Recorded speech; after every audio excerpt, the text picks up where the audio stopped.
Everyone. Thank you very much. We are honored to welcome DJ McClure, who is a Director of Sales and Business Development with National Flood Experts, a flood insurance advisory firm with a specialized team of engineers and flood insurance experts. Welcome, DJ. It's a pleasure to have you with us today. Why don't you give us a brief background about you as well as National Flood Experts? Yeah, thanks guys for having me on the show today. I'm originally from Kentucky, which I'm glad this time of the year I'm not up there because it's quite cold. But I have a background as a collegiate athlete and tennis coaching professional. And so took a lot of those years of working with people and then transitioned that into the business world. And I've been with National Flood Experts now for several years. And I've just helped our firm grow. And so we're an engineering company based in Tampa. With a particular expertise in the flood zones and with an extensive, knowledge and understanding of flood insurance itself. And so we've blended the two worlds together to be able to work with, commercial real estate professionals around the country to, find cost savings and increase the value of their properties. Yeah, great. Thanks again for being with us today, DJ. We at Peak Financing, we help our borrowers with financing all across the country. Now we are based here in Texas. I'm up in Dallas. Abel is in San Antonio, and we also have an office in Houston. And naturally, particularly in Houston and the surrounding areas, flood insurance is a big issue. And there are some other markets around the country where our clients regularly are faced with flood insurance elements. And obviously, it's not just even in markets that are very well known for flood insurance. It's even in markets you would never think of that you may require flood insurance, right? So it's always important early on that you at least look at the FEMA map, right, before you even start into further discussions when you negotiate or submit an LOI. So I think that's too important from the get-go.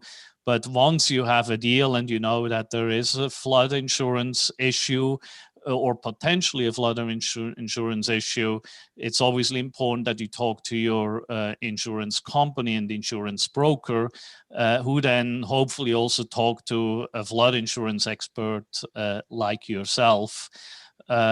So where would you help borrowers to when it comes to flood insurance issues?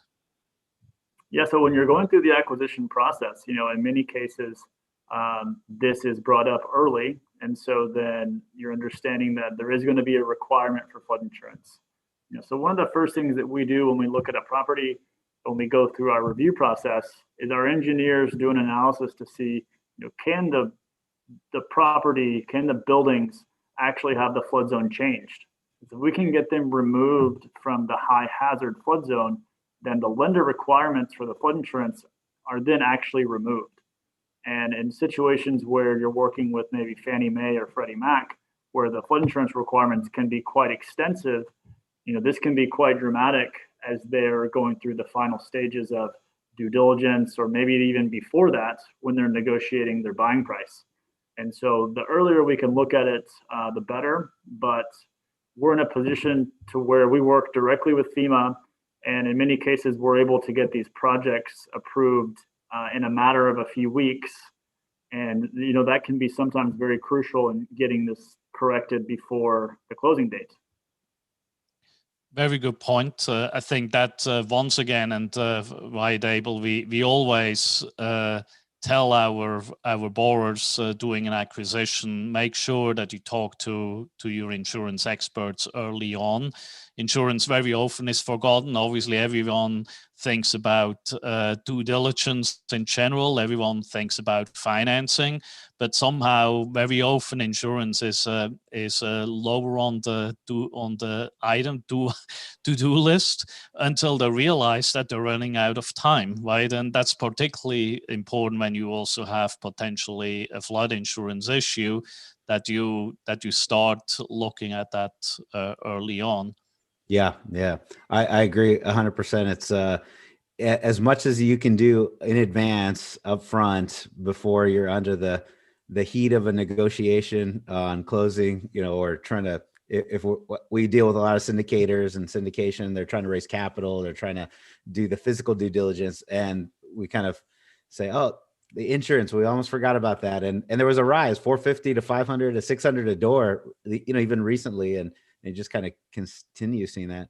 And when you said working with like FEMA, or even just trying to change the position of it being in a flood zone, I just always figured it's in the flood zone, it's in the flood zone. I didn't even know there was an opportunity to change that. Is that where the engineering part comes in of your firm? Absolutely. So it's important to understand when the flood zones are created, they're done at a more macro level, across large areas. And so, depending on the area of the country, it may determine the level of detail that they go to based on the funding that they have available. And so we go at a much, much more, micro level, down to a building by building level of detail. And so you may have an apartment complex with 20 buildings. We go in and do an analysis, and maybe we're able to determine that 7 of the 20 can have the flood zone designation changed. And, that in itself will create a cost savings. But they have a program in place that is essentially depending on groups like us to provide additional detail to then go in and say, okay, these particular buildings would qualify for a letter of map amendment. And that letter then officially changes those buildings to an X zone. And then all the federal lenders follow the same process in terms of compliance. They will then remove the requirements for the flood insurance for those buildings. Yeah, that makes perfect sense. Like I'm from Corpus Christi, Texas, as I think maybe Anton mentioned. So anytime I'm thinking about Corpus Christi, it's like, we should probably have some flood insurance. And Houston, as Anton mentioned, but in San Antonio, for example, there was a property, and it was split between kind of what seemed like a low, I don't know if it was a river crossing or just, one of the sewage areas. I don't even know. Sorry. The water going through the split of properties, 2 plats on either side. And it looked like that water would go through it. And you're like, oh, okay, there's some buildings that are on the low end and some that could be on the high end that potentially could reduce the flood zone. Yeah, it happens all the time where a flood zone will go right through the middle of a property, and you're thinking, how does that happen? And those are a lot of the scenarios that we see and are able to correct. But the thing about this too is that once you get the flood insurance requirement removed, that's not to say that you shouldn't have flood insurance, but why not get it at the best price possible? So there'll be scenarios where we'll have clients paying, sometimes 5, 10,000 or more per building annually, and then we're able to go in and they keep the exact same policy but pay less than 1,000 per building. So I want to make sure that everyone understands that we're not saying that we can get you out of the flood zone, that frees you up of any type of risk. It's just saying that if we can get you in the best pricing position possible and then get the lender requirements removed, that obviously gives the owner and their insurance broker, that opportunity to really do what's best for their strategy. Yeah, that's an excellent point, right? What you just highlighted here. Obviously, flood insurance, if it's in a flood zone, it's mandatory. But you have the ability to take out flood insurance even if the lender is not requiring, right? And as you mentioned, the cost associated with that is a fraction of if the property were in the flood zone. So your services obviously are very very important there. What we have also seen with some lenders, particularly with some banks and private lenders that are not following all the same rules, is that to what also Abel mentioned, you may have, and you mentioned too, you may have 1 or 2 or 3 buildings that are in the flood zone. And we have had one situation, 1 building out of 20 was in the flood zone, and the lender said, well, we need flood insurance for the whole property, right? So sometimes just a tiny sliver that it may not have to be in the zone can have a big impact on someone's flood insurance cost, right?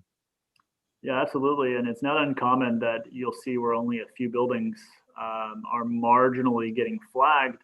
And as the lenders are going through this process, they're having a third party, do a flood zone determination.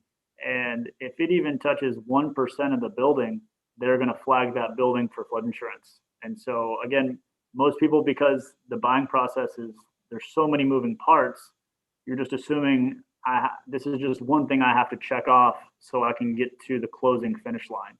And so, we want to be involved, obviously, and hope to find some things that we can correct, because, we're dealing with situations where people are trying to maximize their loan proceeds, whether it's an acquisition or a refinance. And, something like this on even a couple buildings that can obviously, cut into some of those proceeds. And before we move on to the next kind of topic, on the same reverse question is there any ways to get more coverage at a lower price with the same kind of factors? Some of the buildings in and some of them out. Can I get more coverage for basically a lower price using some of the techniques and strategies, depending on the market, obviously? Sure. I mean, when someone's underwriting a deal, if they've only got a certain budget allocated for the insurance, if we're able to go in and create a way for them to recycle those funds, maybe they're only able to afford that minimum amount of flood insurance where they'd actually like to have more. Perhaps we're able to get that cost reduced, and then they can go out and increase their limits with their broker or find a better program that would fit the risk strategy that they have in place. All right. Yeah, that's good. It's great. Yeah, that's a great advice, right? Now, obviously, we have talked about so far about acquisitions, right? And in an acquisition, someone is new to the property, right? And is faced with that question right out of the gate without having any history with the property. Now, if you're a property owner and that property is already currently in the flood zone and you need to do a refinancing, you also can help those customers, right? Where they have been paying flood insurance for years. And obviously, it has been adding up, right, quite a bit. Not only has flood insurance gone up, all the other property insurance premiums have mushroomed along with them, right? And it seems to be particularly markets where that are flood prone. Also, the regular insurance cost has moved up significantly. So any savings there are definitely important, and I think it's for someone who already owns a property and wants to refinance. Tell us how you can help them.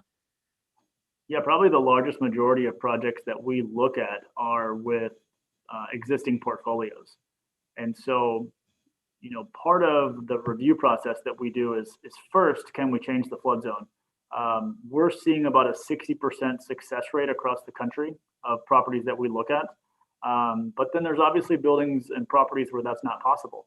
And so then the second half of our review process is where, since we understand so deeply the cause and effect between the engineering data and how the flood insurance policies are impacted and how they're priced, there's a lot of scenarios we're able to identify that create cost savings. Maybe they're paying $20,000 a year. We identify a scenario that gets them down to $8,000. So they then in turn get a $12,000 refund back from the insurance carrier, and then they're able to then carry on those savings going forward. So what we're seeing with existing real estate, with the state of the lending market right now, there's so many people going into the refinance process. They had one set of flood insurance requirements initially, and then the new lender may have something different. And so kind of in a twofold benefit, if we can reduce that expense ahead of time or get the flood zone changed, then obviously that can maximize if they're doing some type of cash out refinance, for example, could maximize their cash value. Or if we're able to get the flood insurance requirement removed, they can comfortably go through the refi process without worrying that excess flood limits, which are very common these days, may come into the equation. Yeah, great point, right? And to our listeners, it's not just that you actually save on your insurance premium, which obviously is on top of your mind. But what you just mentioned, DJ, is equally important when it comes to the insurance. It flows into your NOI, right? And the higher insurance costs as all the other expenses, your NOI goes down, which means when you want to do a cash out refi, your valuation may improve to a level where it supports a higher cash out amount, right? So it's not just that you have lower ongoing operating costs, but you may also be able to get better loan terms and higher loan proceeds as a result of it. I can give you a great case study. We worked with a client last year who had a pretty large multifamily property in New Orleans, which is an area you're probably all thinking there's no way you could change the flood zone in New Orleans. But as a matter of fact, they've improved a lot of the flood zones through mitigation. So in doing so, we've been able to get several properties out of the flood zone in New Orleans. And so this particular client was required to pay about $150,000 a year in flood insurance. That's the primary, and then he had excess flood requirements on top. So his primary was about 90 something thousand, and then had another 50 something on top. So we were able to get the entire property into an X zone and get the lender requirements removed. Naturally, in New Orleans, he kept flood insurance, but his price went from 150 down to 36. So he was able to reduce this going into the refinance. And then he called me after and said he was able to get an extra 1.5 million in his cash out refi as just a result of the flood zone project by itself. Yes, that's great, That's awesome. right? So Yeah. so 115,000 in additional NOI, that has a massive impact on your loan proceeds. Right? He was a very happy client. Yeah, not just valuation, but also loan proceeds, right? So that's your cash out right now. But even if you look forward and you may want to sell that property, you already have tied it up in a perfect fashion for a new buyer, because now they'll look at it and that flood insurance requirement is no longer there, right? So they're right for a new buyer. They see this and they're willing to pay you more because they don't have that 115,000 additional insurance premium that they possibly would have had to pay before. Yeah, it transfers to the next buyer automatically. Yep. And for maybe somebody watching that's like, well, I heard the word NOI and I heard 115. How does that equal to $1.5 million in loan proceeds? What are loan proceeds for those that are watching too? So $115,000 of NOI, net operating income. For example, I don't know what the cap rate is, but I'm looking at doing rough math on my calculator. It was 115K divided by 0.07 and change of cap rate is like $1.6 million. So that's where that NOI comes from. And that's why from the loan proceeds, the bank will say, oh yeah, you're still at, 75% LTV or whatever. So you need, here's more cash out for the investor, which is just an amazing opportunity for somebody. So just wanted to break that down real quick. Yeah, I mean, working with professional real estate, companies, this is very much a relevant conversation. And that's the way we approach this. That's the way our group works is, we understand how the three different worlds kind of work together, the commercial real estate, the insurance, and then the engineering. And so we're looking for any angle that we can do to save a cost. And sometimes it's changing the flood zone. Sometimes it's other scenarios that, we qualify something on the policy to just improve the rating that they're using. There's even some cases where they may even give the client a multiple year refund. One of the biggest projects we had last year, a client in Houston, they'd had flooding in the past, so you would think there's probably nothing we can do for them. There was a particular insurance scenario that we qualified with the carrier. They reduced their expense quite dramatically, and then they gave them that same correction back for a couple of years. So it was in a tough 2020. They were able to put some good money back in their budget, and then move forward. Yeah, that's absolutely great, right? So just to kind of follow up to what Abel mentioned, right? He mentioned cap rate. Based on that cap rate, again, the valuation goes up by whatever cap rate you apply, maybe by 2 million, whatever it is, because that NOI has improved now by 115,000. At the same time, obviously the valuation goes up, but your debt service coverage is equally important, right? So assuming that the debt service coverage ratio needs to be 1.25, so with that 115,000 in savings in NOI, that translates to roughly 90,000, let's say, in additional funds for debt service coverage, which would translate at, let's say, 3.5% interest rate, just to use a rough number. That's roughly 1.7, 1.8 million additional loan proceeds, right? So we do not talk here about just pocket change. That can be a massive improvement of your ongoing cash flow, but also in the cash out, as you have mentioned, DJ, for your particular client, who obviously was very happy with these additional loan proceeds. Yeah, and those are some of the great, the bigger projects, of course. I mean, for us, an average project size is maybe we find, 10 to 15,000 on a multifamily property. So that's obviously still dollars that get figured in. And so we just look to be something in addition to whatever other value add strategy they may have in place.